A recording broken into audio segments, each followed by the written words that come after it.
حبار بن اسود اللہ کے رسول صلی اللہ علیہ وسلم کی سب سے بڑی صاحبزادی کا قاتل ہے۔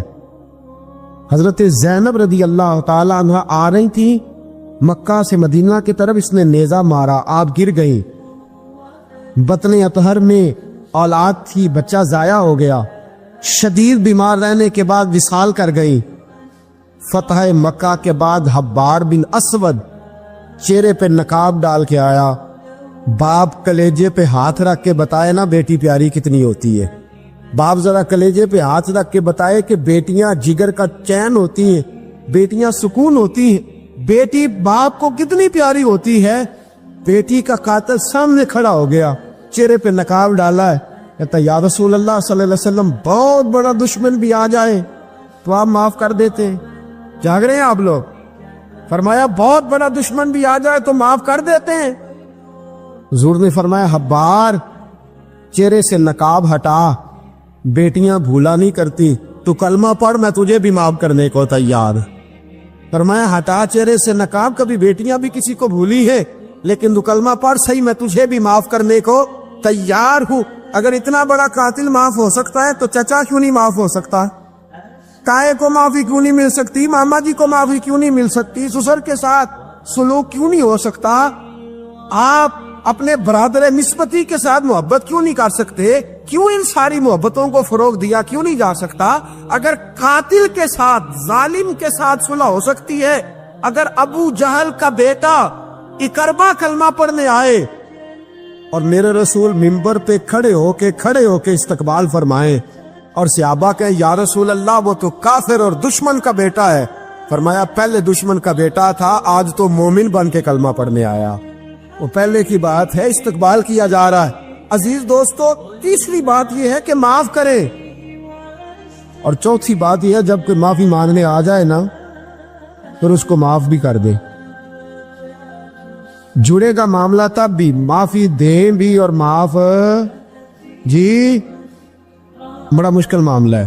لڑائی ہو گئی، جھگڑا ہو گیا، اچھا پہلے کئی دفعہ سلام لے لیتے، ہمارا ماحول بڑا جی پہلے سلام دعا ہو جاتی ہے، لیکن بیٹے کی شادی کا کارڈ بھیج دیا تو کارڈ واپس کر دیا، میں نے منگنی کے نہیں سدیا تو میں نہیں آؤں گا۔ واہ جی واہ، بھائی منگنی پہ آپ کا آنا کچھ ضروری تھوڑا تھا، جب گھر والے کا دل کرے بلائے۔ پھر وہ ساری برادری کو لے کے دروازے پہ گیا، پر پھوپھی کہتی ہے میں آتی ہی نہیں، ماما جی کہتے ہیں تو جو مرضی کر لے، یہی تو موقع آیا ہے۔ حدیث سناؤں، اتنے سخت لفظ، اتنے سخت، رحمت للعالمین رسول اتنے ناراض نظر آتے ہیں۔ حضور نے فرمایا ترغیب و ترہیب میں حافظ منذری رحمت اللہ علیہ حدیث لائے، رسول رحمت صلی اللہ علیہ وسلم نے فرمایا جس سے اس کا بھائی معافی مانگنے آیا اور اس نے معاف نہ کیا، جس سے اس کا عزیز، اس کا دوست، اس کا رشتہ دار، اس کا مومن بھائی معافی مانگنے آیا اور اس نے معاف نہ کیا، فرمایا اگر معاف نہیں نہ کرنا تو میرے حوض کوثر پہ نہ آئے، میں جام نہیں پلاؤں گا۔ حوض کوثر پہ بالکل نہ آئے، مجھ سے جام کا مطالبہ نہ کرے، سخت گرمی کے ماحول میں میں نہیں جام پلاتا، اگر مجھ سے جام لینا ہے میرے ہاتھوں سے تو جب بھی کوئی معافی مانگنے آئے فوراً معاف کر دیا کرو، جب بھی کوئی۔ اور معافی بندے کے لیے نہیں دینی، اللہ کی رضا کے لیے دے دی۔ بندے میں تو کوتاہیاں موجود رہیں گی، بندے میں تو غلطیاں موجود رہیں گی۔ آج اختلافات ہیں رشتہ داروں میں، اتنے اختلافات کے سال فوتگی ہو گئی، ایک شخص فوت ہو گیا جو کسی کا نانا ہے، کسی کا پوت، کسی کا نانا لگتا ہے، کسی کا دادا لگتا ہے، کسی کا ماما لگتا ہے، کسی کا چچا لگتا ہے، کسی کا پھپھا لگتا ہے، لیکن لڑائیاں ہی بڑی ہیں۔ بیچارہ فوت بھی ہو گیا، انتقال ہی کر گیا، اب بھی جناب آتے ہیں تو سیدھے جنازہ گاہ، اس کے لیے نہیں، لوگوں کو دکھانے کے لیے۔ جنازہ گاہ آئے، جنازہ پڑا اور لوٹ گئے۔ بھئی اتنی نفرت کے مرنے والا ماری گیا ہے اور ہم ابھی تک درگزر کرنے کو تیار نہیں۔ میرے رسول کریم صلی اللہ تعالی وسلم نے فرمایا اگر تو چاہتا ہے کہ تیری عمر بھی زیادہ ہو اور تیرا رزق بھی زیادہ ہو تو اپنے رشتہ داروں سے اچھا سلوک کر، اللہ دونوں چیزوں میں برکتیں پیدا فرما دے گا۔ کن سے اچھا سلوک کر ہے جی؟ یہ نہیں فرمایا وہ بھی جواب نہیں اچھا ہی کرے تو تب ہے۔ سب سے افضل صدقہ کون سا ہے؟ غریب کو دینا، مسکین کو دینا، یتیم کو دینا، مدرسے کو دینا، مسجد کو دینا، سب سے افضل صدقہ۔ اچھا یہ حدیث آپ نے پتا کیا کرنا جو میں سنانے لگا ہوں، یہ گھر جانا ہے، اس کو لکھ لینا ہے اور اس کو نہ پڑھنا ہے کبھی کبھی کھول کے کہ یہ کیا جملے ہیں حضور سید عالم کے، محبوب پاک کے، یہ کیسے عجیب حضور نے فکرے اور کس انداز میں سمجھا دیا، کتنی خیر انڈیل دی اپنے غلاموں کے دلوں میں۔ حضور نے فرمایا غلاموں پتہ ہے سب سے افضل صدقہ کون سا ہے؟ ایک صحابی کہنے لگے حضور یتیم کو دینا، فرمایا نہیں۔ سب سے افضل صدقہ کون سا ہے یا رسول اللہ؟ مسکین کو دینا، فرمایا نہیں۔ سب سے افضل صدقہ حضور مسافر کو دینا، فرمایا نہیں۔ سب سے افضل صدقہ یا رسول اللہ مجاہدین اسلام کو دینا، فرمایا نہیں۔ حضور پھر بڑی قابل غور حدیث، جاگیے گا ذرا آنکھ کھولیے گا، ذرا ٹیک چھوڑیے گا، ذرا عجیب انداز دیکھیے گا میرے ماں بھئی حدیث میں فکرے کیسے بیان فرمائے۔ رسول پاک نے فرمایا تیرا رشتہ دار ہو، سب سے افضل صدقہ کیا ہے؟ تیرا، بولیے یار، تیرا رشتہ دار ہو اور غریب ہو، حقدار ہو، اور اگلے لفظ بڑے عجیب ہیں، تیرا رشتہ دار ہو، غریب ہو اور تجھ سے ناراض ہو۔ کیسی بات ہے؟ فرمایا تیرا رشتہ دار ہو، غریب ہو اور تجھ سے ناراض ہو، فرمایا کسی بھی طریقے اس کے گھر صدقہ پہنچا دے، سب سے افضل صدقہ کرنے کا ثواب لکھا جائے گا۔ سب سے افضل صدقہ، تیرا رشتہ دار بھی ہو، ضرورت مند بھی ہو اور تجھ سے، سبحان اللہ، ہمارا تو حال یہ ہے کہ اس کو کسی طرف سے آتا بھی ہو تو ہم روک دیتے، کہتے ہیں نہیں ایڈا تگڑا کام کرے ہیں تسی یہ نکالی دیندے ہو، یہ چار منڈے نے کما کے کھان ہو، صاحب اس کو کیا بھائی؟ فرمایا تیرا رشتہ دار ہو، حقدار ہو، ضرورت مند ہو، شرط یہ بھی لگا دی کہ ساتھ کچھ سے ناراض بھی رہتا ہو، اس کو تو صدقہ دے گا تو اللہ تجھے سب سے افضل صدقہ کرنے کا ثواب عطا۔ تو توڑنے والوں نہ بنو، جوڑنے والے بنو، جوڑ جاؤ۔ محبوب پاک سید عالم صلی اللہ تعالی علیہ وسلم نے فرمایا لا يدخل الجنت قاطع، فرمایا جو رشتے توڑنے والا ہے جنت میں نہیں جائے گا، جو رشتے توڑنے والا ہے وہ جنت میں نہیں جائے گا۔ الذین ینقضون عہد اللہ من بعد میثاقہ ویقطعون ما امر اللہ بہ ان یوصل ویفسدون فی الارض، فرمایا جو رشتے توڑے گا وہ تو زمین میں فساد برپا کر دے گا، وہ زمین میں اولئک هم الخاسرون، یہ وہ لوگ ہیں دنیا میں بھی نقصان اٹھائیں گے اور آخرت میں بھی نقصان اٹھائیں گے رشتہ داریاں جوڑنے۔ اور یہ نہیں فرمایا کہ وہ تجھ سے اچھا سلوک کرے تب ہی ہے، سامنے والا بھی سیاںا ہی ہو تو تب ہے، تو نے اس کے لیے اس نے سلوک نہیں کرنا، تو نے تو اپنے اللہ رسول کو راضی کرنے کے لیے اس نے سلوک کرنا ہے، اس کے لیے تھوڑی کرنا۔ سل من قطع کا لفظ کیا ہے؟ اور میں آپ کو ذاتی بات بتاتا ہوں، ایک آدھ دفعہ یہ تجربہ کر کے دیکھا، اس میں خیر ہی بڑی ہے۔ فرمایا سل من قطع کا، حضور نے فرمایا اس کے ساتھ جوڑ جو تیرے ساتھ توڑتا ہے، اس کے ساتھ جوڑ جو تیرے ساتھ توڑتا ہے نا، نفرت کرتا اس سے پیار کر، اور جو تجھے اذیت دیتا اس کی خدمت کر، اور جو تیرے ساتھ زیادتی کرتا ہے تو اس سے محبت کر۔ اصل پیار تو یہ ہے، جوڑنے والے سے تو سارے جوڑ لیتے ہیں، محبت کرنے والے سے تو سارے محبت کر لیتے ہیں۔ فرمایا سل من قطع کا، اس کے ساتھ جوڑ جو تیرے ساتھ توڑے، جو نفرت کرے اس سے پیار کر، پھر تیرے ضعف کا پتہ چلے گا، پھر تیرے حوصلے کا پتہ چلے گا، پھر تیری دلیری سمجھ میں آئے گی۔ تو دوستو جوڑنے والے بن جائیں، پیار کرنے والے بن جائیں، نفرتیں نہیں محبتوں کو فروغ دیں۔ اگر یہی کام ہوتا، میں کہا کرتا ہوں اگر دولت بڑی پیاری ہوتی نا تو سب سے زیادہ سیدہ فاطمہ کے گھر رہتی۔ اگر یہ بہت اعلیٰ چیز ہوتی تو یہ تو وہ والا گھرانہ ہے کہ 3 دن چولہا نہیں جلا، اور کنز المال میں وہ لفظ موجود ہے کہ حضرت ابو ہریرہ فرماتے ہیں کہ اونٹ کے بالوں کی بنی ہوئی چادر سیدہ فاطمہ نے اوڑھی ہوئی تھی، اونٹ کے بالوں کی بنی ہوئی چادر، اور وہ چکی پیس رہی تھی، چکی چلا رہی۔ کہتے حضور نے دیکھا تو نبی پاک کی آنکھوں میں آنسو ضرور آئے، اور پتہ محبوب نے کیا فرمایا؟ یہ کنز المال میں موجود ہے۔ محبوب فرمانے لگے شہزادی دنیا میں تھوڑی سی تکلیف برداشت کرو، آخرت کی ساری عزتیں اللہ تمہیں ہی عطا فرما۔ سبحان اللہ۔ یہ تھوڑی دشواری ہے، یہاں ہر بندے کی بیٹی دکھی نہیں، جس کو بھی پوچھ لیں دکھی ہے، جس سے بھی پوچھ لیں حضرت جی دعا کرنا، پیر صاحب دعا کرنا، مفتی صاحب دعا کرنا، بزرگ کو دعا کرنا، کیوں جی بیٹی بڑی تکلیف میں، کیوں جی سسرال والے کام بڑا کراتے ہیں، چکی پیستی ہے، لیپا پوتی کرتی ہے، اس کے ہاتھوں میں چھالے پڑ جاتے ہیں۔ ایسا ہوتا ہے کہ ستو کبھی آ جائیں تو پھر سارا دن ان ستوؤں پہ ہی گزر جائے، کبھی ایسا ہوتا ہے کہ 3 دن روزے رکھے جائیں اور ایک کھجور اور ایک پانی ملے افطار سحر کے وقت، یوں بھی کبھی وقت گزارا ہے۔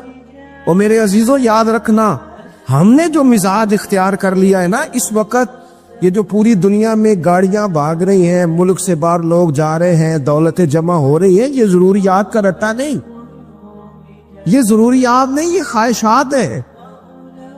ضروریات تو پوری ہو رہی تھی، لیکن وہ جو خواہشات کی تکمیل تھی، وہ جو پڑوسیوں کی بڑی کار ہمیں پریشان کر رہی تھی، وہ جو گھر کے سامنے ایک پلاٹ تھا اور دل کر رہا تھا حویلی نہ بنا لوں، وہ جو ٹینشنیں تھی انہوں نے بہت بھگایا، لوگوں تھکا دیا۔ نظریاتی زندگی، اور نظریاتی زندگی میں کچھ کرنے کا عہد، کچھ ارادہ کیا جائے کچھ کام کرنے کا۔ دیکھو سارے لوگ ساری ڈیوٹیاں تو نہیں کر سکتے، میں یہ مائک آپریٹ نہیں کر سکتا، تو پھر میرا خیال ہے مجھے اس بندے کی بھی قدر کرنی چاہیے جو اسے چلا سکتا ہے۔ جو کام میں گاڑی میں سفر کرتا رہتا ہوں، وہ کہاں گھوم آتے ہیں، تو میں تو سو جاتا ہوں کئی دفعہ گاڑی میں، لیکن ڈرائیور کو لوگ ڈرائیور کہہ کے پکارتے ہیں، حالانکہ تو سویا ہوا تھا، وہ تو جاگ رہا تھا۔ اس کی اہمیت کو سمجھنا چاہیے۔ ہم نہ زندگی میں کوئی بھی کام کریں، ایک تو کام کریں، اور جو ایک کرے زندگی میں لیکن ذرا سونا کر کے کرے، کوئی ایک مقصد بنا لے، کوئی ایک مقصد ہو، کوئی ارادہ ہو، کوئی پروگرام ہو۔ نہ سمجھ آئے تو بخاری میں حدیث موجود ہے، ایک بوڑھی اماں حضور کی مسجد میں جھاڑو دیتی تھی، اور چلو کچھ کرتی تو تھی نا یاو، اور دیکھو سعادت جھاڑو وہاں دیتی ہے جہاں 70,000 فرشتے سویرے آتے ہیں، 70 شام آتے ہیں۔ سبحان اللہ، سبحان۔ حضور کی مسجد شریف میں جھاڑو دیتی ہے خاتون۔ ہمارے ہاں تو خیر امام خطیب کی بھی کوئی قدر نہیں ہوتی، کوئی نہیں ہوتی۔ امام کبھی کو مشورہ دے لے تو کہتے ہیں اسلام زیادہ دیتا ہے، مولوی نما لے آؤ، مشورے زیادہ دیتا ہے، اس کو چینج کرو۔ اور مسجد کے خادم کی کوئی حیثیت، لیکن جو مسجد میں جھاڑو دینے کی فضیلت ہے نا، حضرت بابا فرید صاحب سے جب کو بندہ کہتا تھا نا دل بڑا پریشان ہے، تو بابا صاحب کہتے تھے مسجد میں جھاڑو دیا کر، اللہ سکون عطا کرے گا۔ مسجد میں جھاڑو دیا کر، اٹھ نہ فریدا ستیا تے خلقت ویکھن جا، تے متے کوئی مل جائی بخشیا تے چل تم ہی بخشیا جا۔ اٹھ نہ فریدا ستیا تے جھاڑو دے مسیت، اوے تو ستا ہے تے رب تے جاگدا ہے، تیری ڈاڈے نال پریت۔ اٹھنا کچھ کر۔ وہ خاتون چلو کوئی کام تو کرتی تھی نا، دیکھو نا گلی سے گزرتے ہیں لوگ، اب کھڈا ہے، سب کا موٹر سائیکل گاڑی سب تنگ ہوتے، جو بندہ ابھی گزر رہا ہے نا روڈ پہ وہ تبصرہ کر رہا ہے کہ دیکھو بلدیہ والے صحیح نہیں کرا۔ تبصرہ جو سارے کرتے ہیں، ایک کئی تے ایک دابڑا، 2 بندے درکار ہیں، راستہ ٹھیک ہو جاتا ہے، پر اتنی محنت کرنے کو کوئی تیار ہے، کیونکہ ہمارے ملک میں جو شے سب سے عام ہے وہ تبصرہ ہے۔ تبصرہ کرو صبح شام جتنا ممکن ہے، تبصرے کرو، ڈیوٹی یہی ہے ہماری۔ وہ خاتون مسجد شریف میں جھاڑو دیتی تھی، کوئی زندگی کا مقصد تو بنایا، کوئی نظریہ تو ہے۔ صحابہ نماز پڑھ کے چلے جاتے، خاتون جھاڑو لیتی، حضور کی مسجد شریف میں جھاڑو دیتی، بیمار ہو گئی، قربان جائے، حضور تیمارداری کے لیے تشریف لے گئے، رات کو انتقال ہو گیا، ٹھنڈ کا موسم تھا، حضور کا حکم ہے جلدی تدفین کر دو، صحابہ نے تکلیف دینا مناسب نہ جانا، اس خاتون کی تدفین کر دی۔ سارا کچھ جاننے والے رسول جو فرش پہ کھڑے ہو کے عرش کی خبریں دے، وہ تشریف لائے اور آ کر کے پوچھا خبر کیوں نہیں دی مجھے؟ اس بوڑھی کے جنازے کی کوئی کام تو کرتی تھی نا، کوئی ڈیوٹی تو کی نا، خبر کیوں نہیں دی؟ ویسے تو وارث جنازہ پڑھ دے تو دوسرا جنازہ جائز نہیں ہو، وارثوں نے نہ پڑھا ہو تو دوسرا جنازہ پڑھا جا سکتا ہے، حضور تو خود وارث ہے نا ساری امت کے. ہائے ہائے بے شک. تو رسول کریم قبر پہ کھڑے ہو کے فرمانے لگے صفے بناؤ میں دوبارہ جنازہ پڑھاؤں گا. سبحان اللہ. میں دوبارہ جنازہ پڑھاؤں گا. کیوں؟ زندگی میں کوئی خدمات تو ہے نا, کوئی ڈیوٹی تو ہے نا. پہلے تو ہم کچھ کرتے نہیں, اور اگر کرتے بھی ہیں تو صرف دوسروں کا دھیان ہی رکھتے ہیں. دوسروں پر توجہ ہوتی ہے کہ فلانا فلانا. بھئی آپ اپنا کام کریں, کچھ زندگی میں کر گزرے, کوئی ڈیوٹی کرے. اگر زندگی نظریاتی ہوگی, دیکھو ڈھیر سارے لوگ ہوتے ہیں, نام میرا شاید آئے گا کہ مدرسہ انہوں نے بنایا ہے, مسجد انہوں نے بنائی, میرا ہی نام آئے گا اگر کہیں میں بناؤں گا. لیکن زمین دینے والے کا بھی ایک کردار ہوتا ہے, اس میں نقشہ نویس کا بھی ایک کردار ہوتا ہے, اس میں ایک اینٹ خرچ کرنے والے کا بھی کردار ہوتا ہے. پھر وہ کام ختم نہیں ہوتا. سریا, وہ لینٹر ڈالنے والے جو ہوتے ہیں ان میں جو سریا باندھنے والا ہے وہ بھی ایک قیمتی کردار رکھتا ہے. پھر کہتے ہیں الیکٹریشین کو بھی بلاؤ. پھر یہاں بھی کام ختم نہیں ہوتا. پھر اور اس کے گرد ڈھیر سارے لوازمات ہیں. جو بندہ جو کردار ادا کر, عالم اگر کتاب لکھ بھی دے تو ہو سکتا ہے کتابت نہ کر سکے, اور اگر کاتب بھی ہو تو ہو سکتا ہے اسے پبلش نہ کر سکے. تو یہ کچھ نہ کچھ خدمات, کچھ نہ کچھ ڈیوٹیاں. حضرت مولا علی شیر خدا نے چھوٹی عمر میں کہا تھا یا رسول اللہ دین کی مدد بھی کروں گا, آپ کی حفاظت بھی کروں گا. 63 سال عمر پائی اور ہر میدان میں اگلی صبوں میں, ہر میدان میں اگلی صبوں میں, ہر میدان میں اگلی. حضور سے وعدہ کیا تھا یا رسول اللہ ڈیوٹی کریں گے, خدمت کریں گے. ہمارے ہاں یہاں تو منصوبہ بندی ہو رہی ہے. امام غزالی سے آ کے کسی نے کہا حضور کو بندہ مخلص ملتا ہی نہیں, یہ بھی غلط ہو گیا, وہ بھی غلط ہو گیا. تو امام صاحب فرمانے لگے چل تو ہی مخلص ہو جا, تیری شکل میں تو کچھ لوگوں کو مخلص بندہ مل جائے, کچھ کر تو صحیح نا, صرف تبصرے. حضرت مولا کائنات نے عمر مبارک ساری دین کی خدمت میں لگائی. تو جب 63 سال کی عمر میں خنجر لگانا تو لوگ تو کہتے ہیں نا میرے پتر کا دھیان رکھنا اور میرے بچوں کا خیال کرنا اور فلانی ڈیوٹی کرنا. تو جب خنجر لگا تو حضرت علی کیا کہہ رہے تھے؟ فرما رہے تھے مجھے کعبے کے رب کی قسم علی تو کامیاب ہو گیا ہے. یہ دیکھو پانی پرن سہیلیاں تے رنگا رنگ کھڑے تے پریا تے اس تا جانی ہے نا جس تا توڑ چڑھے. فرمایا دیکھو میں نے کوئی ارادہ کیا تھا, آج میں کامیاب ہوا. تو نظریاتی زندگی ہوتی ہے نا, نظریاتی. پھر بندہ تھوڑی سی تکلیف بھی سہ لیتا ہے. کوئی کام کر رہا ہے نا بندہ, صحیح بخاری میں حدیث ہے, ایک خاتون نے آ کے عرض کیا تھا یا رسول اللہ صلی اللہ علیہ وسلم مجھے مرگی کا مرض ہے. بڑی تکلیف میں. وہ اللہ کے محبوب علیہ السلام سب کے لیے دعا کرتے, بلکہ حضور تو دستے شفا پھیرتے تو اللہ کرم فرما دیتا. لیکن نبی پاک صلی اللہ علیہ وسلم کی خدمت میں عرض کی یا رسول اللہ صلی اللہ علیہ وسلم مرگی ہے. تو آج حضور نے انوکھی بات کی. وہ پیچھے صاحبزادہ بشیر صاحب تشریف لائیں, آگے تشریف لے آئے. نبی پاک صلی اللہ علیہ وسلم نے نا جی آج نظریہ سمجھایا. توجہ ہے آپ دوستوں کی میری بات پر. حضور فرمانے لگے اگر تو کہے تو میں دعا کرتا ہوں اللہ شفا دے دے گا, اور اگر تو کرے صبر. مانا کیا ہے؟ مرگی کے ساتھ ہی گزارا کرے. اگر کرے صبر تو پھر میرا وعدہ ہے رب جنت عطا کرے گا. ویسے ہم پیر صاحب کے پاس, سید صاحب کے پاس, بزرگوں کے پاس جائیں, پیر صاحب ہمیں کہیں کہ گوڑا ٹھیک کرانا ہے درد کے یا جنت چاہیے, ساڑا کی جواب ہے اے گوڑے دا کچھ کرو نا جی, اس فون نہیں دینا, یہی جواب ہے نا. لیکن نظریاتی لوگ نظریاتی ہوتے ہیں. نبی پاک صلی اللہ علیہ وسلم نے فرمایا کہ تو بتا, اگر تو کہے تو دعا کرتا ہوں اللہ شفا دے دے گا, اور اگر صبر کرے تو پھر تیرے لیے جنت ہے. اس خاتون نے 1 منٹ نہیں لگایا سوچنے پہ. یہ نظریاتی لوگ ہوتے. عرض کی یا رسول اللہ آپ دعا کر دے رب مجھے جنت ہی عطا کرے. سبحان اللہ. کیا مطلب کہ میں گزارا کر لوں گی مرگی کے ساتھ, صبر کروں, مجھے اللہ جنت دے. حضور نے دعا کر دی. خاتون عرض کرنے لگی حضور جب مرگی ہوتی ہے تو جسم سے کپڑا ہٹ جاتا ہے, حیا آتی ہے, خاتون ہو عورت ہو, تکلیف محسوس کرتی ہو. محبوب نے دعا کر دی. صحابہ کہتے ہیں جتنی بھی مرگی ہوتی تھی اس کے کپڑے نہیں جسم سے ہٹتے تھے, جتنی مرضی بھی ہو کپڑا قائم رہتا تھا. دیر تک وہ بوڑھی اماں زندہ رہیں. خواتین ایک دوسرے سے کہا کرتی تھی کسی نے جنتی دیکھنی ہے تو اس بی بی کو دیکھو، اسے دنیا میں حضور نے جنت کی بشارت۔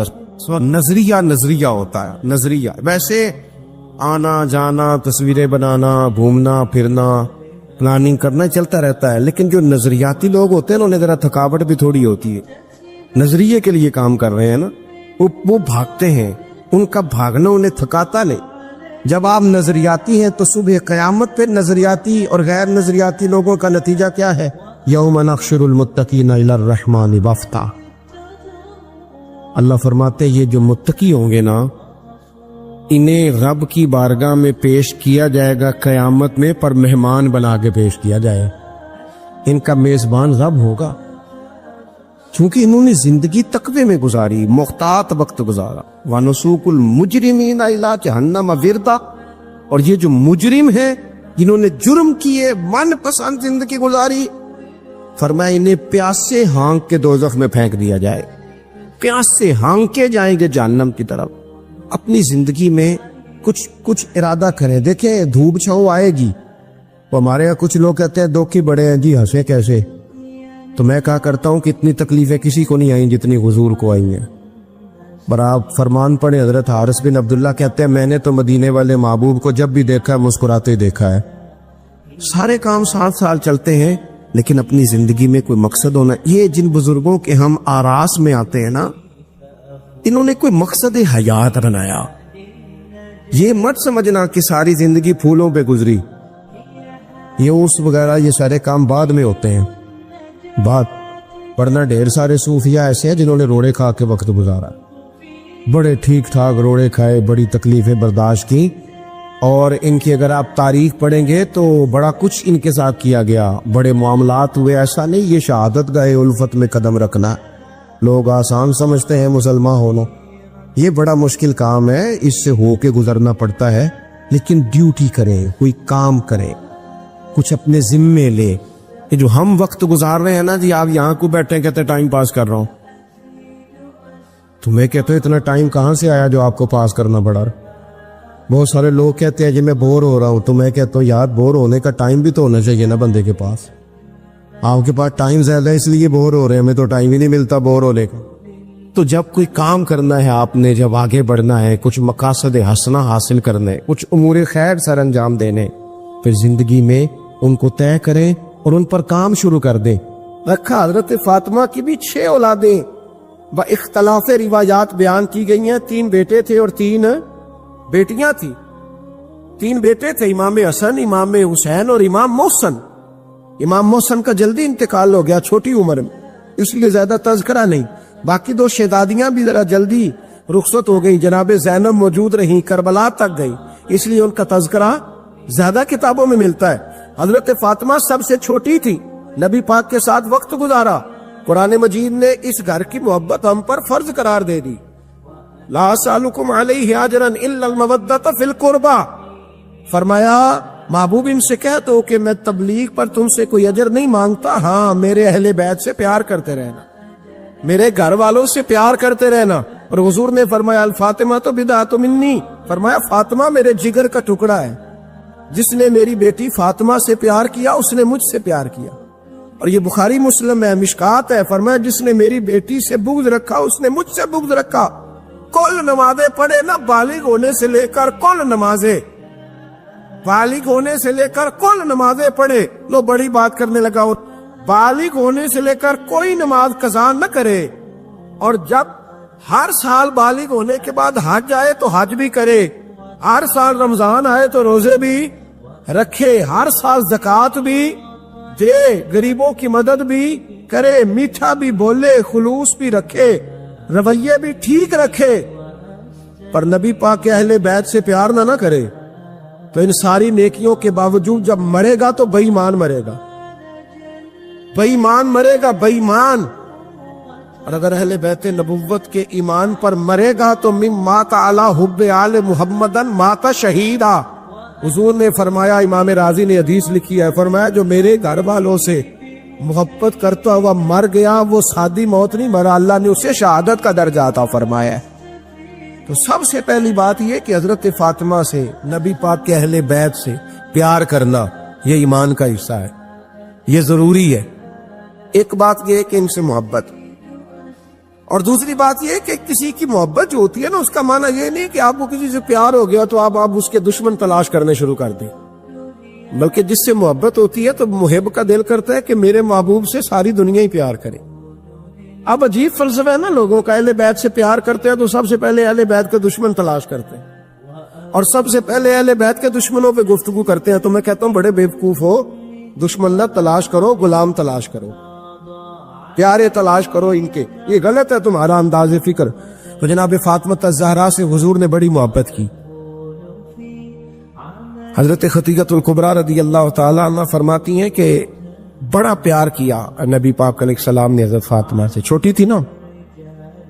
ادھر حضرت عائشہ صدیقہ کہتی ہیں کہ نبی پاک نے بڑی محبت فرمائی. مشکات میں حدیث ہے، کسی نے حضرت فاطمہ الزہرا حضرت عائشہ صدیقہ سے پوچھا، سچے باپ کی سچی بیٹی، صدیق کی بیٹی صدیقہ. کسی نے پوچھا کہ عائشہ حضور علیہ السلام کو سب سے زیادہ محبت کس سے تھی؟ تو حضرت عائشہ فرمانے لگی پوچھنے والی بات ہی کوئی نہیں، حضور سب سے زیادہ سیدہ فاطمہ سے پیار کرتے تھے. تو کہا پھر یہ بتائیں کہ مردوں میں حضور کو سب سے زیادہ پیار کس سے تھا؟ فرمایا یہ بھی پوچھنے والی کوئی بات نہیں، فاطمہ کے شوہر مولا علی سے. یہ حضرت عائشہ صدیقہ بیان کرتی ہیں ان کے شوہر سے. اب لوگ نا ترازو لے کے بیٹھے رہتے ہیں اور تولتے رہتے ہیں. پیر سید فیض الحسن شاہ صاحب آلو مہاروی رحمت اللہ علیہ، ان کے پاس بھی ایک بندہ چلا گیا تو اس نے کہا جی بتائیں حضرت عائشہ افضل ہے کہ حضرت فاطمہ؟ تو آپ فرمانے لگے تجھے یہ سوال ہی نہیں کرنا چاہیے تھا، اس لیے کہ تیرے اور میرے پاس کوئی ترازو موجود ہے. اس نے کہا جی نہیں آپ بتائیں، بتانا پڑے گا.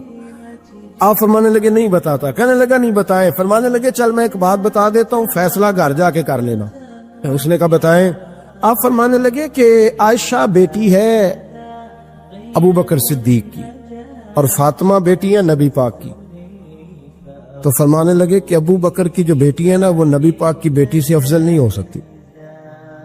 اور پھر فرمانے لگے کہ فاطمہ زوجہ ہے مولا علی کی اور عائشہ زوجہ ہے مصطفیٰ کریم کی. تو فرمانے لگے جو علی کی بیوی ہے وہ نبی کی بیوی سے افضل نہیں ہو سکتی. تو وہ کہنے لگا جی نتیجہ کیا ہے؟ فرمایا گھر جا کے نکال لینا. نتیجہ تو گھر جا کے نکال، یہاں ترازو پکڑ کے نہ بیٹھ. ہاں جو حضرت عائشہ نے کہا اس پر غور کر. حضرت عائشہ خود گواہی دیتی سب سے زیادہ حضور حضرت فاطمہ سے پیار کرتے. چھوٹی عمر تھی تو جناب خدیجہ انداز دیکھیے گا بیٹی کی محبت کا. حضرت خدیجہ فرماتی ہیں حضور جب گھر آتے نا تو دروازے پہ کھڑے ہو کے اونچی آواز میں فرماتے السلام علیکم. کہتے حضور نہ سلام لیتے، میں جواب دیتی اپنے گھر حضور آئے ہیں پر نبی پاک دروازے پہ ہی کھڑے ہیں. فرماتی ہیں کھڑے رہتے حضور، میں پھر تھوڑا ہنستی اور پھر میں کہتی فاطمہ سنتی ہو؟ اماں جی سنتی ہوں. فرمایا تمہارے ابا آ گئے دروازے پہ.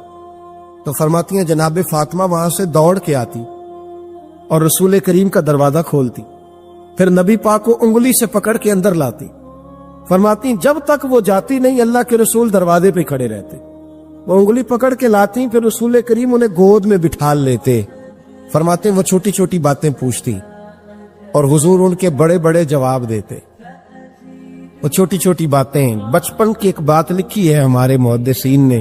ایک دن چھوٹی عمر میں، بالکل چھوٹی عمر میں حضرت فاطمہ نے پوچھا یا رسول اللہ میں اپنے رب کو کب دیکھوں گی؟ اللہ اکبر، عمر چھوٹی اور بات بڑی کر دی. میں کب دیکھوں گی؟ تو حضور نے فرمایا فاطمہ بڑی جلدی. رب کریم تمہیں جنت میں لے جائے گا اور ساری جنتی عورتوں کی سردار بنائے گا اور پھر میرا رب تجھے اپنا دیدار بھی کرائے گا. جناب فاطمہ تو زہرا رضی اللہ تعالیٰ عنہ چھوٹی چھوٹی باتیں کرتی. حضرت خدیجہ کہتی ہیں جب چلے جاتے نا حضور تو میں پھر بلاتی، میں کہتی ادھر آنا فاطمہ، کیا باتیں کر رہی تھی اپنے ابا سے؟ تو کہتی پھر وہ مجھے بتاتی بھی اور راضی بھی ہوتی. یہ سلسلہ آخر تک چلا. یہ حضرت فاطمہ سے راز کی باتیں کرنا حضور کا آخر تک چلا. بخاری مسلم میں حدیث، وہاں راوی حضرت خدیجہ ہے، یہاں راوی حضرت عائشہ صدیقہ ہے. جناب عائشہ صدیقہ کہتی ہیں حضور کے وصال ظاہری سے کچھ دن پہلے خود نبی کریم علیہ السلام نے حضرت فاطمہ الزہرا کو بلایا اور جب وہ آئیں تو کہتی ہیں ان کو میں نے آتے دیکھا تو میں نے پھر حضور کو ان کے استقبال کے لیے کھڑے ہوتے بھی دیکھا. پھر حضور نے ان کا ماتھا چوما. جہاں بیٹھے تھے وہاں بٹھایا، پہلو میں بیٹھ گئے اور فرماتے ہیں پھر باپ بیٹی باتیں کرنے لگے۔ میں کوئی چیز بنا رہی تھی تو جناب عائشہ کہتی ہے میں نے دیکھا کہ حضور نے ان کے کان میں کوئی بات کہی تو جناب فاطمہ رونے لگ گئی۔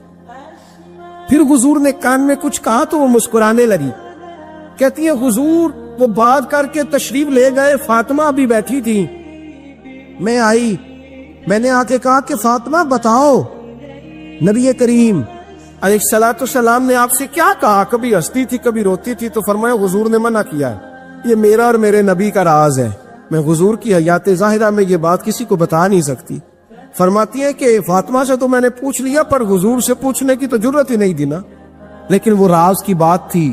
کچھ دن گزرے تو حضور بیمار ہو گئے، پھر کچھ دن گزرے تو حضور کا وصال ہو گیا۔ فرماتے کچھ عرصے کے بعد میں سیدہ فاطمہ الزہرا سے ملی تو میں نے کہا فاطمہ وہ بید کھول تو دے، آج تو کھول دے وہ راز کیا تھا۔ آپ کو بلایا گیا، پھر آپ آئیں، پھر حضور نے بات کی، پھر نبی کریم علیہ السلام کے بات کرنے پر کبھی آپ روئی کبھی آپ ہنسی، تو یہ کیا تھا؟ تو کہتی ہے جناب فاطمہ پھر رونے لگی، کہنے لگی ہاں اماں جی اب میں پردہ کھول دیتی ہوں، اب میں راز بتا دیتی ہوں، حضور کا وصال ظاہری ہو گیا۔ فرمانے لگی مجھے حضور نے بلایا اور میرے کان میں فرمانے لگے فاطمہ وقت تھوڑا رہ گیا ہے، اب تیرے والد نے جانے کا پروگرام بنا لیا، اب نہ ٹائم آ گیا ہے بچھڑنے کا۔ فرماتی ہیں جب میں نے یہ بات سنی تو میں رو پڑی، حضور آپ بچھڑ جائیں گے؟ کتنی میں روئی۔ ذرا حدیث کے جملوں پہ غور کرنا۔ ماتی تھوڑی دیر گزری تو حضور نے میرے کان میں کہا فاطمہ پتر رو نہ، بیٹے رو نہ، میرے جانے کے بعد جو سب سے پہلے میرے پیچھے آ کے مجھے ملے گی نا بیٹی وہ تو ہی ہوگی۔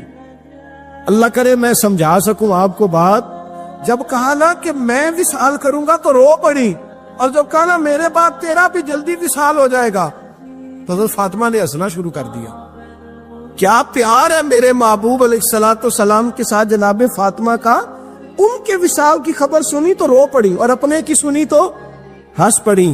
اور پھر حضور نے کہا فاطمہ تجھے یہ بھی پتا ہے نا کہ اللہ تجھے جنتی عورتوں کا سردار بنائے گا، یہ بھی تجھے پتا ہے؟ تو جناب فاطمہ الزہرا کے ساتھ شروع سے لے کر آخر تک میرے رسول کریم علیہ السلام کی محبت رہی، پیار رہا۔ اور جناب فاطمہ کا جو حضور سے پیار تھا، ایک ہے باپ کا شفقت کرنا اور ایک ہے بیٹی کا پھر اپنے باپ سے، بولیے یہ بیٹیاں جو ہوتی ہیں نا ان کا بھی رویہ کو انوکھا ہوتا ہے ساری دنیا سے، انوکھا۔ میں کبھی کبھی کچھ ایسی باتیں کرنے کو دل کر جاتا ہے کہ جو کر گزرتے ہیں۔ ایک صاحب مجھ سے ایک دن کہنے لگا حضرت صاحب بڑی مشکل میں ہوں اور اتنا کٹھن وقت آ گیا کہ کوئی حال ہی نہیں۔ میں نے ان سے کہا کہ اپنی اماں سے دعا کراؤ، مسئلہ ٹھیک ہو جائے گا۔ کہنے لگا اماں تو انتقال کر گئی۔ تو میں نے کہا بہن سے دعا کراؤ۔ کہنے لگا بہن دور رہتی ہے۔ تو میں نے کہا پھر بیٹی سے کرا لو۔ آپ یقین کریں اللہ کے گھر میں بیٹھا اور رمضان کا مہینہ مجھے تیسرے دن ملا۔ کہنے لگا حضرت صاحب الحمدللہ اللہ نے میری مشکل آسان کر دی۔ کہنے لگا یہ نسخہ آپ نے بڑا عجیب بتایا، پیر تو اس قسم کی باتیں نہیں نہ بتاتے، پیروں نے تو آپ کو پتا ہے دعائیں قید کر کے رکھتے ہیں، صرف ہماری قبول ہونی ہے۔ کہنے لگے ہم ان کا میرے ساتھ ارادت کا رشتہ ہے۔ کہنے لگے آپ کس طرح کے پیر ہے کہ آپ نے مجھے پلٹ کے کہہ دیا کہ اماں سے، بہن سے، بیٹی سے۔ تو میں نے کہا اصل بات یہ ہے کہ میں کبھی تھکا بھی ہوتا ہوں، کبھی کسی رنگ میں بھی ہوتا ہوں، اور کئی دفعہ اب تو یہ حال ہو گیا ہے کہ رونا آئے بھی تو روتے نہیں کہ لوگ تماشا نہ سمجھیں، کئی دفعہ آنسو چھپانے بھی پڑتے ہیں کہ لوگ اس کو اداکاری اور فنکاری ہی نہ سمجھنے لگ جائے۔ تو میں نے کہا یہ جو بیٹی ہوتی ہے نا، یہ جو بہن ہوتی ہے، یہ جو ماں ہوتی ہے، اس کو اشارتاً بھی آپ کان میں کہہ دینا مشکل میں ہوں تو یہ رات کو رو رو کے مصلی بھگو دیتی، یہ رو رو کے دعا مانگتی ہے بیٹے کے لیے، بھائی کے لیے، باپ کے لیے۔ اس کا رنگ ہر بیٹی پیار کرتی، اور یقین کرے کہ کلیجہ ٹھنڈا ہو جاتا ہے جب بیٹیاں چھاتی پہ لیٹتی ہیں تو لطف آتا ہے کہ اللہ کریم نے اس ننھی سی کلی میں کیا ٹھنڈک رکھی ہے کہ سارے دل کا جو ہے بوجھ اس نے ہلکا کر دیا۔ تو بتائیے پھر میرے نبی پاک کی شہزادی کی حضور سے محبت کتنی ہو۔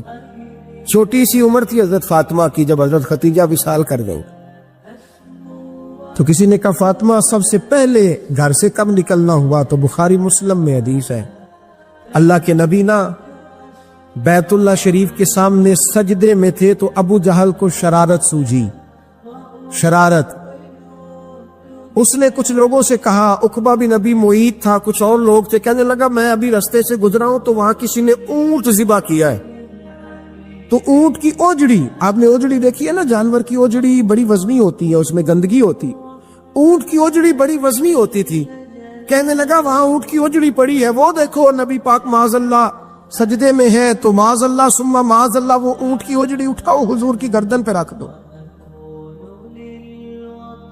تھوڑا سا مشکل سے جمعہ پڑھنا پڑ جائے نا، اور تھوڑا سا مشکل سے پڑھانا پڑ جائے تو ہم دین کے بہت بڑے خدمت گزار بن جاتے ہیں۔ یہ دیکھو سجدے کتنی مشکل سے ہو رہے ہیں، یہ دیکھو سجدے کتنی مشکل سے ہو رہے ہیں، کتنی مشکل سے حضور کے سر انور پر اوجڑی رکھ دی۔ یہ وہ وقت ہے کہ نہ تو چچا ابو طالب ہیں جو پہنچ جاتے، نہ جناب ختیجہ ہے جو بندوبست کرتی، تو کسی نے نہ جناب ختیجہ کے دروازے کے سامنے منہ کر کے کہا کہ محبوب کے گھر والوں حضور کے سر اقدس پر اوجڑی رکھ دی ہے کسی نے، اور حضور سر اقدس اٹھاتے ہیں تو تکلیف محسوس کرتے ہیں۔ جناب فاطمہ کہتی ہیں پہلا دیہڑا تھا جب میں چہرے پہ کپڑا ڈال کے نہ تو اپنے بابا کے لیے نکلی، فرماتی پہلا دن تھا، میں حرم کعبہ میں پہنچی، حضور کو سجدے میں دیکھا تو چھوٹے چھوٹے ہاتھوں سے میں نے اوجڑی نیچے گرائی، حضور بولے کچھ نہیں، نہ میں نے کوئی بات کی، میں نے حضور کی انگلی کو تھاما اور میں کنویں پہ لے آئی، حضور بھی نہیں بولے، جناب سیدہ فرماتی میں میری بولی، حضور بیٹھ گئے اور میں کنویں سے پانی نکالنے لگی، میں حضور کی زلفیں دھوتی جاتی اور حضور روتے جاتے، زلفیں دھوتی جاتی اور حضور روتے جاتے۔ پھر حضرت فاطمہ نے جب حضور کی زلفیں دھو لی تو ہاتھ اٹھائے، کہا اے اللہ یہ جنہوں نے میرے بابا کو تکلیف دی ہے نا ان کو برباد کر دے۔ میں رات روایت پڑھ رہا تھا مشکات سے تو میں حیران ہو رہا تھا کہ یہ عجیب منظر ہے، یہ عجیب منظر ہے کہ جب طائف والے پتھر مارے اور نبی کریم علیہ السلام سے حضرت زید بن حارثہ کہ حضور دعا کریں یہ تباہ ہو جائے، تو نبی پاک کہ نہیں زید میں نے نہیں ان کے لیے تباہی کی دعا کرنی، یہ نہیں ٹھیک ہوتے تو ہو سکتا ہے ان کی نسلیں ٹھیک ہو جائیں۔ اور جب احد میں وہ لوگ پتھر مار کے دانت شہید کر دیں، حضرت ابوبکر صدیق جیسی ٹھنڈی طبیعت کا آدمی عرض کرے حضور دعا کریں یہ تباہ ہو جائے، تو حضور نے فرمایا اللہم اہد قومی فإنہم لا یعلمون، یا اللہ میری قوم کو ہدایت دے، یہ جانتے نہیں یہ کیا کر رہے ہیں۔ حضور نے کبھی بھی کسی کے لیے دعائے ضرر نہ فرمائی، لیکن آج یہ عجیب منظر ہے، شاید یہ واحد وہ وقت ہے کہ جناب فاطمہ الزہرا نے جب کہا نا کہ اے اللہ انہیں برباد کر دے جنہوں نے آج میرے والد کو تکلیف دی ہے، حضرت فاطمہ کی دعا سن کے تو حضور نے بھی ہاتھ اٹھائے، کہا اے اللہ جیسے میری بیٹی کہتی ہے نا ویسے ہی کر دے، اللہ کر دے انہیں برباد، فاطمہ جیسے کہتی ہے ویسے، اللہ کرے آپ کو سمجھ آئے میری بات کی کہ وہاں جہاں شدید تکلیف دی گئی وہاں حضور نے کسی کے لیے ایسی دعا، اور یہاں فرمایا اللہ جیسے فاطمہ کہتی ہے ویسے، اللہ اکبر۔ حضرت عبداللہ ابن مسعود کہتے ہیں کہ وہ دعا بھی میں نے سنی، اور پھر میں نے ان سب لوگوں کو جن کے لیے جناب سیدہ نے دعا کی تھی ان سب کو پھر میں نے بدر میں کٹتے ہوئے بھی دیکھا، میں نے ان کی لاشوں پر گھوڑے چلتے ہوئے بھی دیکھے، پھر میں نے دیکھا کہ صحابہ انہیں گھسیٹ کر کنووں میں ڈال رہے تھے، میں غور سے دیکھ رہا تھا اور ان کے چہرے پہچان رہا تھا، تو مجھ سے کسی نے کہا عبداللہ تم کیا غور کر رہے ہو؟ تو میں نے کہا میں غور کر رہا ہوں یہ وہی ہے سارے جن کے لیے سیدہ فاطمہ نے دعا کی تھی کہ یہ برباد ہو جائے، یہ وہی ہے میرے رسول کریم علیہ السلام کی ہر تکلیف کو جناب فاطمہ نے اپنی تکلیف سمجھا، ہر تکلیف کو۔ جب انسان کے دائیں بائیں کچھ لوگ ہوتے ہیں نا اس کے دکھ بھی سمجھنے والے، سکھ سمجھنے والے لوگوں کی تعداد لمبی چوڑی ہوتی ہے۔ ہمارے زمانے میں ہمارے ہر آدمی کے ساتھ ذاتی مطالبات ہیں، ذاتی، تو جب تک وہ میرا مطالبہ پورا کرتا رہتا ہے میرا اس سے پیار رہتا ہے، اور جب وہ میری خواہشات پوری کرنی چھوڑ دیتا ہے پھر میرا اس سے کوئی رشتہ نہیں رہتا۔ میرے عزیز حضرت فاطمہ الزہرا کا کمال یہ ہے کہ انہوں نے میرے محبوب کا دکھوں میں ساتھ دیا، حضور کی تکلیف پر وہ تکلیف میں آتی، پریشان ہوتی۔ یہاں سے بات چلی 4-5 سال عمر مبارک تھی، حضرت فاطمہ کی کل عمر 29 سال ہوئی ہے، 15 سال یا کچھ زیادہ آپ کی عمر تھی جب حضور نے بیاہ کر دیا تھا۔ ہم لوگ سمجھتے ہیں کہ شاید اب آپ 30 سال کے بچے کو کھڑا کر کے کہیں کہ دین کی کوئی بات کر، کوئی تکلیف برداشت کر، تو کہتے ہوں میں تو ابھی بچہ ہوں، یعنی 29 سال کی عمر ہوئی ان کی. چلیں جس نے زیادہ لکھی ہے اس نے 32-33 لکھ دی ہوگی, 40 تک کوئی بندہ نہیں گیا. لیکن میں جس روایت پر زیادہ اعتماد کرتا ہوں, ان راویوں نے 29 سال عمر حضرت فاطمہ کی اور ڈھیر سارے محدثین نے لکھی. یارو حیرانگی کی بات ہے نا, اس 29 سال کی عمر میں انہوں نے حضور کا بھی کھول کے ساتھ دیا, مولا علی کا گھر بھی پورا آباد کیا, اپنے شہزادوں کی تربیت کر کے میدان کربلا بھی سارا سجا دیا, دنیا کا انقلاب برپا کر دیا 29 سال کی عمر میں. کام کرنا ہو تو سال تھوڑے بھی بڑے ہوتے, اور نہ کرنا ہو تو پھر تو 80 سال کے بچے بھی میں نے دیکھے ہیں. بزرگ مجھ سے ناراض نہ ہو جائے, اللہ مجھے بے ادبی سے بچائے, میں صحیح کہہ رہا ہوں. میں نے 80 سال کے بچے بھی, آپ نے بڑے تب ہونا ہے جب آپ نے نفسیاتی طور پہ بڑے ہونا ہے, لیکن آپ کی عمر ہو گئی ہو 70 سال, لیکن تصویروں کی خواہش ابھی بھی نہ جاتی ہو. ابھی بھی پروگرام بنتا ہو کہ کوئی بندہ مل جائے تو بریانی کھانے جائے لاہور, ابھی بھی آپ اس سے نکلے نہ ہو اس کیفیت سے, ذوق شوق ابھی وہی ہو. اس کا مطلب یہ ہے کہ قد بڑا ہوا, عمر بڑی ہوئی, لیکن ذہنی اور نفسیاتی طور پر وہ پختگی نہیں آئی جس کی ضرورت تھی. ہمیں ذہنی طور پر پختہ ہونا چاہیے. میری بات پر توجہ کریں گے آپ حضرات اور غور کریں گے. نبی کریم علیہ السلام کی تکلیفوں میں انہوں نے ساتھ دیا. ایک تو یہ اوجری اتاری تو پھر یہ وقت بیتتا گیا. ایک حدیث کے راوی مولا علی شیر خدا ہے, امام زاہبی نے لکھی ہے. نبی پاک نے نا دین کے لیے بڑی مشقت کی, جد و جہد کی. حضرت فاطمہ چھوٹی عمر سے دیکھتی آ رہی تھی حضور کو کام کرتے. حضور کی عادت مبارکہ تھی جب سفر پہ تشریف لے جاتے تھے تو سب سے آخر میں سیدہ فاطمہ کے گھر جاتے, واپس آتے تو سب سے پہلے سیدہ فاطمہ کے گھر جاتے. مولا علی کہتے ایک دن میں نے عجیب نظارہ دیکھا.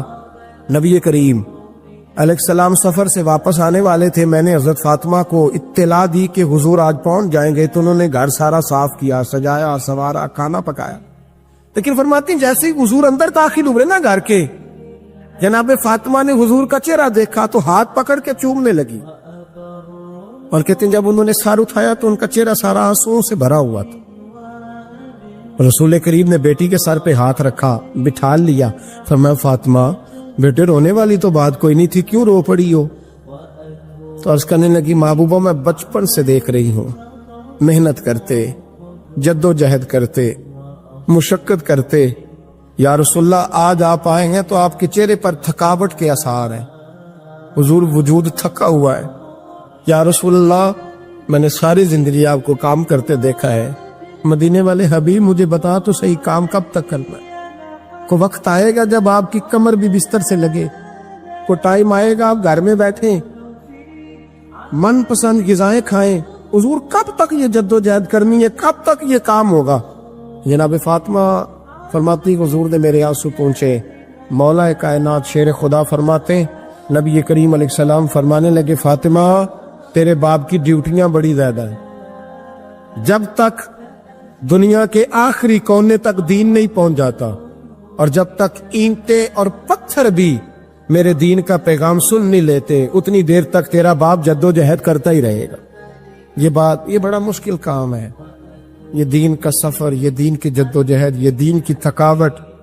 آپ اپنی مرضی نہیں کر پاتے, لوگ اپنی مرضی کے ساتھ جی نہیں پاتے جو اس رستے کے مسافر ہوتے ہیں. وہ دین کی پراپرٹی ہوتے ہیں, انہیں دین کے مطابق چلنا پڑتا ہے. تو جناب فاطمہ نے وہ سارے رنگ دیکھے رسول کریم علیہ السلام کی حیات مبارکہ کے. پھر یہ ساری کیفیت جب دیکھی نا کہ حضور اتنی محنت کرتے ہیں, تو پھر جناب فاطمہ کو میرے نبی کی امت سے پیار بڑا ہو گیا صلی اللہ ہو. سمجھیے گا اس بات کو, امت مسلمہ سے حضرت فاطمہ کو بڑا. امام حسن کہتے ہیں میری اماں سارے کام کرتی تھی گھر کے. اب تو شہزادے ہیں نا ہمارے بچے, کام اور بچی, یعنی بچی میکے سے واپس آتی ہے تو سب سے بڑا دکھڑا یہ سناتی ہے کہ وہ کام بڑا کراتے ہیں. یہی ہے نا دکھڑا؟ ہاں نہ تو کریں. سب سے بڑا دکھڑا کیا ہے؟ پتہ نہیں کیا کراتے ہوں گے, ہال نہیں چلوا لیتے کہیں, یا کچھ چکی نہیں پسوا لیتے, پتہ نہیں کون سا ایسا کام ہے. اور میں آپ ناراض نہ ہو جانا, میں بھی بیٹی کا باپ ہوں, میں بھی بہنوں کا بھائی ہوں, میں بھی اس بات کو سمجھتا ہوں. لیکن ایک بات ذہن میں رکھنا کہ یہ بات نہیں ہے کوئی کرنے والی کہ سارے بچی کے ماں باپ جمع ہو کے پہنچ جاتے ہیں ہماری بچی جی کام بڑے کرتی ہے. مثلاً کیا کرتی ہے؟ کیا کرتی ہے وہ؟ آؤ میں بتاؤں میرے مصطفیٰ کی بیٹی کیا کرتی تھی. میں نے سینکڑوں دفعہ یہ بات کی اور میرا دل کرتا ہے روزانہ کروں، پھر کرتا ہوں. دنیا میں کوئی اتنا غریب ہے جس کی بیٹی اتنا کام کرے کہ ہاتھوں پہ چھالے پڑ جائیں؟ ہے کوئی اتنا غریب تو اٹھ کے بتائے کہ میری بیٹی سسرال میں اتنا کام کرتی ہے کہ چھالے پڑ جاتے. میں دکھاتا ہوں میرے رسول کی شہزادی کو چھالے پڑ جاتے. کچا مکان جناب فاطمہ جناب فضا آپ کی لونڈی تھی، ان سے مٹی منگاتی اور گھر میں لیپا پوتی کرتی، پھر جھاڑو دیتی. امام حسن اور حسین کے درمیان پورے سال کا فرق نہیں، 11 مہینے کا فرق. دونوں بچوں کو سنبھالتی. جناب علی کی والدہ حضرت فاطمہ بنت اسد بوڑھی تھی. جناب فاطمہ وہ کھول کے نوکری کرتی کہ حضرت فاطمہ بول پڑتی، حضرت فاطمہ بنت اسد بول پڑتی. کہتی بیٹے فاطمہ میرا اتنا نہ خیال رکھا کر، تیرے اپنے بھی بچے ہیں. جناب فاطمہ فرماتی آپ صرف علی کی ماں تو نہیں نا، آپ میری بھی تو ماں ہے نا. یہاں بیبیاں فلسفہ بیان کرتی ہیں، وہ کہتی ہیں جی کس حدیث میں آیا ہے ساس سسر کی خدمت فرض ہے؟ میں نے کہا کسی میں بھی نہیں آیا. ہم کیا کہہ رہے ہیں؟ کسی میں بھی نہیں آیا. لیکن یہ تو آیا ہے نا کہ شوہر راضی ہو تو اللہ راضی رہتا ہے. تو اگر شوہر ماں باپ کی خدمت سے راضی ہوتا ہے تو کرو خدمت، اس کو تو راضی کرنا ہے نا، اس پر تو توجہ دو. حضرت فاطمہ پھر چکی پیستی. چکی چکی یہ آسان جملہ نہیں، کہہ جاتے ہیں ہم، سن لیتے ہیں آپ. چکی پیس کر، جو پیس کر اس کا آٹا بنانا، پھر بچوں کے لیے کھانا پکانا. پھر ایک دن کہنے لگے علی آپ کی آمدن تھوڑی ہے، خرچے زیادہ، چرخا نہیں لا دیتے؟ فاطمہ کیا کرو گی؟ فرمایا تھوڑا سا سود بنا لیا کروں گی، تم بیچ آیا کرنا. چلو میں تھوڑا ہاتھ بٹاؤں گی. یہ ساری ڈیوٹیاں کر کے حضرت حسن بنواتے ہیں. پھر عزت والے رسول کی عزت والی بیٹی، پھر شانوں والے نبی کی شانوں والی بیٹی، پھر پاک محبوب کی پاک شہزادی. ساری ڈیوٹیاں کر کے رات کو مولا علی سے کہتی اگر آپ اجازت دیں تو اللہ کو راضی نہ کر لوں. پڑھیے لا الہ الا اللہ ہو لا الہ الا اللہ. کسی نے پوچھا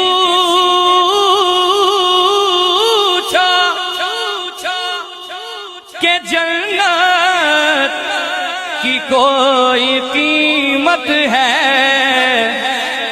تو مصطفیٰ نے کہا